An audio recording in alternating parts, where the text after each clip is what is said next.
unsatisfied every day I went into work. You know, you go to school to get a doctorate. You get told by your poor dad that you should get a good education and do all these things. And I've done all the things I'm supposed to do in my life. But now I'm at this point where I've had this goal of leaving the W-2, leaving my cushy pharmacist job with a good salary, and really venture into this whole unknown world of entrepreneurism and just building other businesses and whatnot. How do I break through my own self-doubts that, you know, I'm going to be okay? Hey, everybody. I'm meeting with Travis Shelton today. Travis is a pharmacist. He's got a doctorate, 41 years old, out of Phoenix, married with 3 kids, 1, 2, and 4. Closer than mine, in fact, actually. So, Travis, how you doing today? I'm doing excellent. How are you doing? I'm doing fantastic. Thank you. So I know that you reached out about helping leave or transition out of your W-2. Is that what you wanted to talk about today? Absolutely. You know, I think for someone in healthcare that I consider myself having some golden handcuffs, you know, good paying job, high net earner, you know, good pension, but, you know, kind of struggling to break through and kind of leaving the W-2 really, you know, to find financial freedom right now. Okay. So that's your situation. Thank you for sharing that. Yep. So what do you want coaching on? I mean, I think just, you know, how do I break through my own self-doubts that, you know, I'm going to be okay leaving this? You know, you go to school to get a doctorate. You get told by your, you know, poor dad that you should get a good education and do all these things. And I've done all the things I'm supposed to do in my life, right? But now I'm at this point where I've had this goal of leaving the W-2, leaving my cushy, you know, pharmacist job with a good salary that I get paid every 2 weeks and whatnot. And really venture into this whole unknown world of entrepreneurism and just, you know, building other businesses and whatnot. Well, the first way is to start talking differently about it. Okay. Because when you say I've got these golden handcuffs, it's cushy, I got a pension, I got a consistent paycheck, it doesn't sound like there's any reason you should leave. Okay. So why do you want to leave? You know, I'm unsatisfied every day I went into work. You know, I've actually kind of changed some of the roles and opportunities in my own W-2 world just to be able to kind of get more comfortable with the idea of leaving this job. I was working at an institution with a pension. I left that pension just to see, could I do that? Right. And I'm in the pharmaceutical industry making more money, which is good and bad, but also a little bit more difficult to leave. But my job entitles me to talk to a lot of people, which I wanted to be more comfortable with, to be able to raise more capital for my entrepreneurial and real estate endeavors. Okay. So what if we started talking about your W-2 as the place where I've got to work a ton of hours. I get basically 2 or 3 weeks off a year. I don't get to set my own schedule. I answer to multiple other people, and I could be fired at any moment. Yeah. And that's the truth. It is the truth. It is the truth. So one of the ways to start to make yourself feel better is to start to change the stories you're telling yourself about this. Okay. Because the story you're giving me right now is, well, I'm struggling to leave because I've got golden handcuffs and good pension and blah, blah, blah. So it's like there's a story there. Yeah. So let's just stop saying that. There's no golden handcuffs.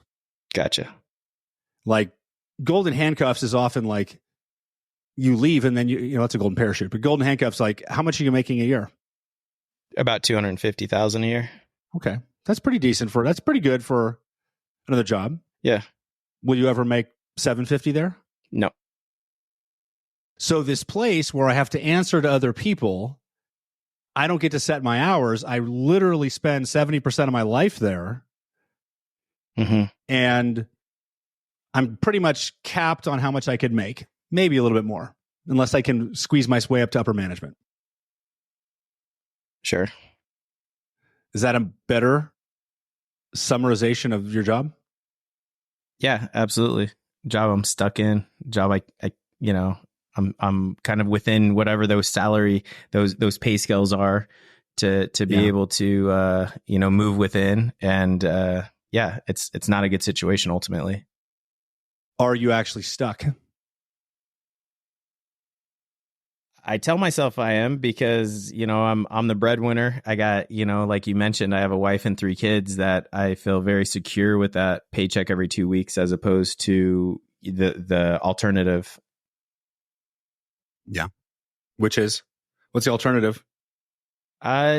Figuring it out on my own, being able to do probably, being a realtor on the side to make some money from day to day, but my investing endeavors and being able to raise more capital to be able to do more deals. Okay. So a lot of people make the expectation that they often think, how can I make enough to get by? Right? How can I replace my income? And that kind of lowers our thinking when we're looking for other opportunities. So the approach I prefer to take is really just to think about it like what's not just what's the minimum I can survive on if I leave my W-2. I really prefer the approach of it doesn't make sense to stay at my W-2 anymore because I'm making so much money. Yeah. And what I'm hearing that. Yeah, I would like that side. That's much better, right? And what I'm hearing right now is, and I may be wrong, but let me ask you: have you made the decision to leave your W-2 yet? No. And that shows. Now, you can make the decision to leave your W-2 and have not determined what date yet. Correct. Right? Because there's basically 2 decision-making models that our brains work in. Okay. And our brains do this all the time. So it's like a 3-step process. So the first one is decide, what do you want? Okay, well, I want to work for myself. Step 2 is plan. Create a plan. Can I create a plan to replace my income as the breadwinner and support my family and my 3 young children? And if you do create the plan, then you commit. So it's decide, plan, commit. Right? Decide, plan, commit. But the problem with that model is if you decide I'm going to leave my job and you cannot create the plan, you never get to commitment.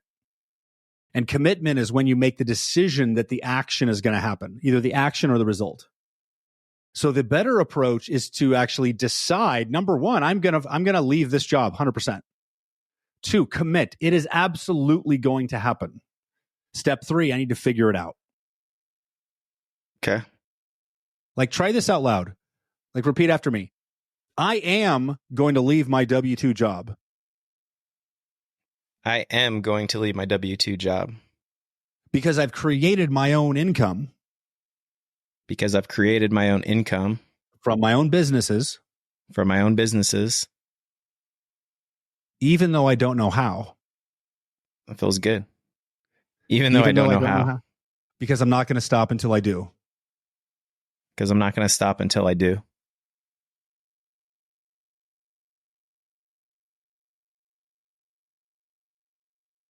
How does that feel? I like the affirmation much better than the opposite. Like you said, I came in here kind of thinking, or the mindset that I had previously. Yeah. And there are times in your life when you've used decide, commit, figure out how. You probably had to use that to get your doctorate. You're probably like, I'm going to get it. Do I know how? Nope. It's going to happen anyway. Yep. But when we don't put a lot of attention around it, sometimes the harder things, especially the things that appear to have most risk, we're trying to reduce the risk. And I'm not saying take a risky move. I'm saying be aligned with the decision and the result that you want. Because that creates an aligned frame, which will create an aligned mindset, which will create an aligned action. Okay. And you went to school for a lot more years than me. And,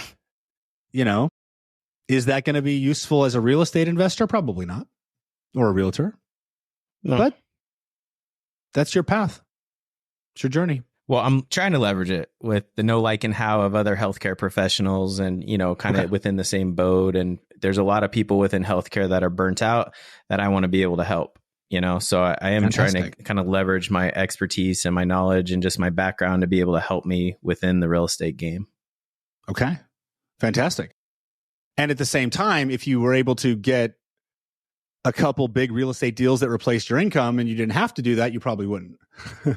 Or you could, right? But the point is to be open.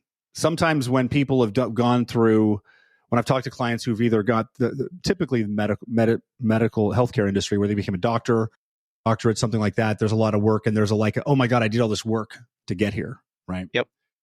But the fact is you did all this work because that's what you did and that's how you lived. So what you do next is basically what you do next. Okay. So you said you were struggling to break through. Are you still struggling to break through? I mean, I've never struggled with the idea of leaving the W-2. It's the actual steps, I think, to get there and creating this, false sense of I have to make X amount of money passively outside my W-2 to make myself comfortable to leave, like to make it worth it almost, right? And then trying to figure out this W-2 does give me the means to be able to invest and to be able to but I think I'm at that point where the number might not ever be good enough. If I say it's 10,000, when I hit 10,000, it'll be 25,000 in passive. And there's just kind of always that I tend to raise the bar because I get kind of self-doubt or, maybe I don't have to leave the W-2 to still achieve some of these different freedoms in my life. But I think that's where I'm struggling to break through. Or what is that number? What is that cash flow number? Or what is it going to be that makes me leave the W-2? Is it just a bad day with the boss? Or like you said, is it truly saying, hey, once I achieve this, then I'm good? Well, it's a decision, right? Now you can say when I make 20 grand a month passively or 10 grand a month passively. One of my favorite exercises to do a scenario, like for example, let's say that, so you're 250, you're roughly 20K a month.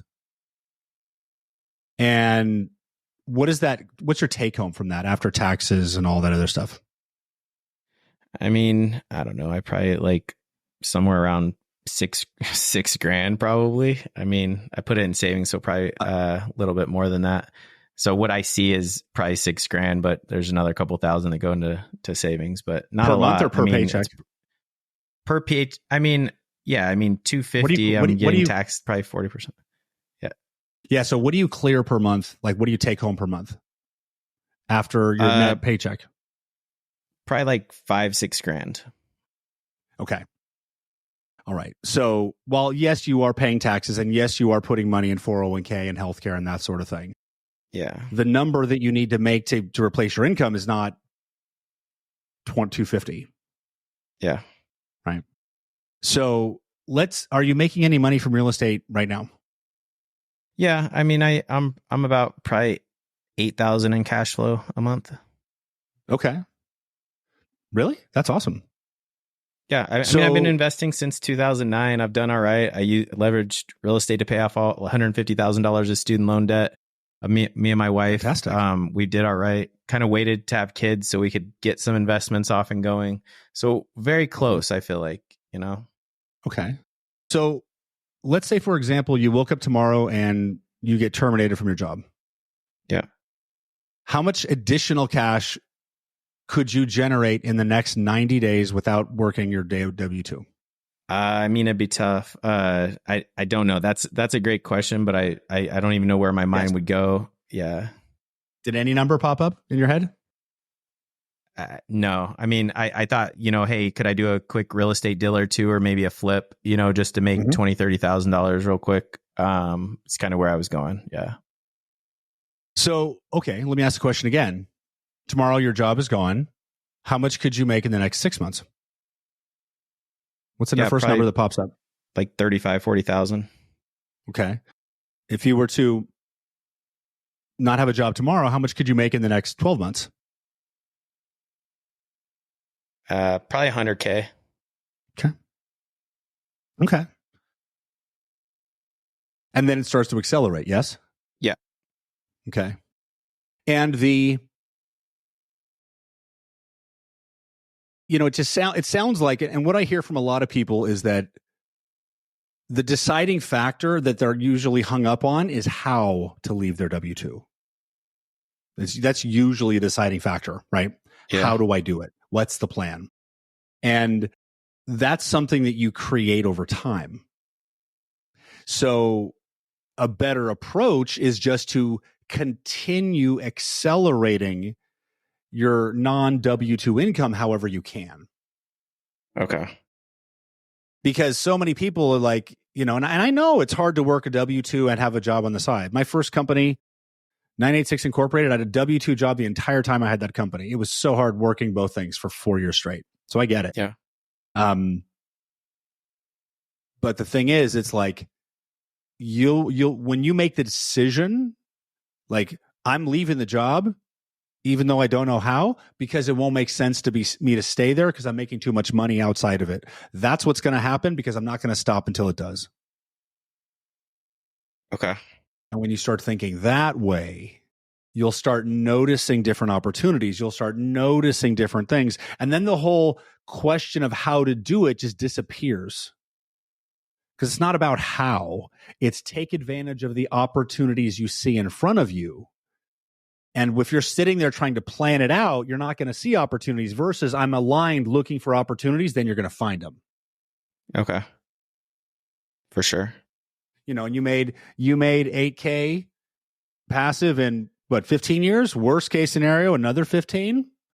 You'll still be 55, 56 leaving your job. That's not bad. You got a long way left, right? Sure. Yeah. But the way to make it happen is to be in more certainty that it's going to happen. Okay. And that's often the hard part because when we're in the unknown is one of the hardest times to create certainty. But once you figure out how to create certainty in the unknown, then you're unstoppable. Okay. Took me almost easier said than done, years. I think. Notice that story that just popped out of your mouth. Yeah. Negative. Yeah. Right. Well, just and there's nothing wrong with it, right? When you start to change your life, change your mindset, you're breaking out of patterns that your family had. I'm guessing your parents probably weren't entrepreneurs, is my guess. So nope. So as you're talking to me from your current mindset. And your current mindset is basically everything that's gone into your brain for the past 4 decades, right? And your brain isn't designed to make you wealthy and independent. It's designed to make you not dead, right? So what's actually happening now is I'm starting to share with you a new point of view, a new mindset, a new frame to operate from. And as you're trying to adopt to it, your conflicting frames are coming up. And that's why you said easier said than done. And it was almost like a reaction. You probably didn't even think about it. You probably just popped out. So no, it was like I couldn't not let it get out of my mouth. Yeah, it was. But that's the actual process, and that's actually how this mindset coaching works. Is like you tell me where you want to go, I start to help you get the mindset of it, and then you tell me where the contradictions are, and then over time we start to remove those. So it's almost like you can say, "Hey, I'm going to leave the job and be successful because I'm not going to stop until I do." And then there's a secondary thought that comes in and says, well, what if there's an account? So what we want to do is get rid of all those secondary thoughts because those secondary thoughts are creating misalignment. That's why coaching is such a powerful tool because it helps you continually focus as you grow and grow and grow and grow and grow. Make sense? Makes sense. Yeah. I spend like 80% of my time in the unknown, 20% in the known. Why? Because that's how I live. I'm building a coaching business with a coaching methodology that never existed before. Is it easy? Not being uncertain? No. But I've been doing this for over 15 years. I've been coaching for actually about 11 years professionally coaching. So I've got a lot of experience managing my emotions. I'm also 10 years older than you. So, but you're in the right place. Okay. And the funny thing is I've talked to so many people who are in your situation. I've got a job and I want to quit my job. How do I do that? And I said, you want to learn how to make more money? They said, yeah, tell me. And I'm like, simple, learn how. Yeah. Like, what? Yeah, no, learn how. You mean I got to learn how? Yes, you got to learn how. Okay. Oh, we learn how to do stuff all the time. We learn how to use a new app on our phone, a new TV show, a new thing all the time. But money just makes us stupid. Oh, I can't learn how. So it's that consistency. You have created a lot of success. You've literally generated probably over $100,000 in passive, a couple $100,000 in passive income. That is an accomplishment. That is a massive accomplishment. If you put your W-2 income and your real estate income, you're a top 1% earner on the planet. Own that. Yeah. Own that. You did that. I'm proud. I'm proud, but also just not content, Okay. Say I'm proud again, but not content. Yeah, I'm proud. Yeah. And there's always the desire for more. But the way to get more is to not do more, it's to be more. Okay. Because you are the frequency that attracts everything. You can be the frequency that attracts W-2 you never get out of. You could be in the frequency that gets you fired for the W-2. It gets you in the frequency that you have more opportunities than you know what to do with. It's really managing you and what you believe. That's really the game. Okay. How's your certainty now? Much better. Good. Yeah. Awesome. So did you break through on this call today? Definitely with certain aspects, I think, of my mind and my mindset, and just that inner voice, making sure I'm not someone that continues to say but or it's just, I am going to leave my W-2. And, leaving out those other things and trying to maybe better identify that when I am doing those to myself and stopping it, right? Like saying no to that inner voice when there is that doubt, or when those decades of, I always call it poor dad, because I'm like rich dad, poor dad, right? I got trained, you go to school, get a good job, you'll never have to worry about money or retirement again. Because I came from a poor family and someone that did sales for his job, so he taught me everything he could. I love my dad. He's my hero. He got me to where I am. I'm more successful now than I ever thought I would be in my life. And that's all due to him. And so it's always been very difficult to say, oh, but now I'm not going to listen to you. You got me here, but I know what got me here won't get me where I want to go. And that's difficult for me to kind of like air to the family and air to other people around me. They don't understand what you want. More money. What's more money going to do? And it's not the money, because I'm not materialistic. I'm not ostentatious. It's the freedoms that it provides me and my family, and the wealth and the generational wealth that I'm trying to provide, and the good that I'm trying to do for others, just at a different scale. Exactly. It's not about money. It's about freedom. And it's about freedom, and it's about growth. Like you like it or not, like you enjoy business, right? So that's the thing, is like part of it is like the reason we want to keep making more money is because that's a sign that we're growing and expanding and our impact is growing. It's the world we live in. Mm-hmm. And it's not about having enough. It's about the growth process. Yeah. And as you start trekking that path on your own, most of the people in your family aren't going to understand. They may not understand. Yeah. My family didn't for a long time. They wondered what I was doing. My dad once said to me when I was working for Tony Robbins, he said, I don't understand why anybody would hire a coach. That just sounds ridiculous. And I was like, you understand I'm a professional coach and I support my family from being a coach. Like, yeah. And then when other people told him who Tony Robbins was, then he like realized, that I've actually done something significant, Yeah. So, but the only person who knows your path and your challenges and your journey is you, as you climb your mountain, because everyone else is climbing their own mountain. Makes sense. Awesome, man. All right, Travis, you good? Yeah, I'm good, man. I appreciate it. All right. Well, great to connect with you today. Yeah, great to connect. I appreciate your time.